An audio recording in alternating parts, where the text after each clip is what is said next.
আর আমরা তো এটা কার কাছে তারা দাবি করতেছে? ইলেকশন হবে, ইলেকশনে তারা যদি সরকার গঠন করে জনমতের ভিত্তিতে করবে, অসুবিধা কী? কোনো অসুবিধা নেই। কিন্তু এখন যেটা হচ্ছে, সবচেয়ে যেটা আমি ভয় পাচ্ছি, ফ্যাসিস্ট তাড়াতে গিয়ে নিজেরাই ফ্যাসিস্ট না হয়ে যায়। যারা কথাগুলো বলছে তাদের ভাবভঙ্গি, অ্যাটিটিউড, কথাবার্তা মনে হচ্ছে দেশে বোধহয় নতুন একটা ফ্যাসিজম পয়দা হচ্ছে। তো এটার জন্য দেশ আর জাতি তো আন্দোলন করে নাই। তো এখন বাক স্বাধীনতা আছে, কথা বলতেই পারে, কিন্তু আমার চিন্তা, চেতনা, মতামত আমি আরেকজনের ঘাড়ের উপরে জোর করে চাপায় দেব, এটা হতে পারে না, এটা হয় না। আমি আমার মতামত প্রকাশ করতেই পারি, আমার মতামত আপনাকে মানতে বাধ্য করব, এটা হয় না।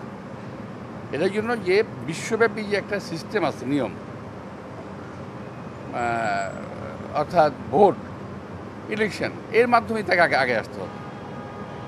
যেটা আমার ইচ্ছা হলো আমি করব, না মানলে ওরা স্বৈরাচারী হয়ে যাবে, এটা ঠিক না তো।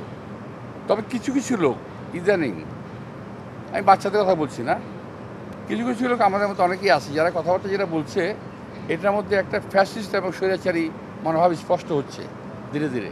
এটা কিন্তু ঠিক হচ্ছে না, জাতির জন্য খুব ক্ষতি হবে। নতুন দলের নেতারা যদি কথা বলতে পারে ডিসেম্বরের মানে বিচারের আগে হবে না, তো বিচার হোক না, বিচার তো আমিও চাই। আওয়ামী লীগের এবং আওয়ামী ফ্যাসিস্ট সরকারের বিচার বিএনপি চায়, আমি চাই, সবাই চায়। তো বিচার করতে কেউ নিষেধ করে নাই, বিচার হতেই হবে। বাংলাদেশের মাটিতে যে গণহত্যা হয়েছে, এই গণহত্যার বিচার হতেই হবে। তো বিচারটা হোক না, না করেছে কেউ তো না করে নাই।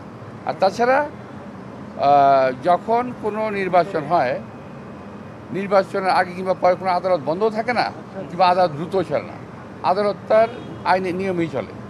হ্যাঁ, আমাদের সাজা হয়েছে, দ্রুত বিচার আদালতে আমাদের সাজা হয়েছে, আমাদের 11 বছর সাজা হয়েছে, আমাদের স্ত্রীর 16 বছর হয়েছে, আমার ভাইয়ের 8 বছর হয়েছে, আরও অনেকে রয়েছে। তো দ্রুত বিচার করতে পারে, অসুবিধা কী? একটা বিচার হোক না।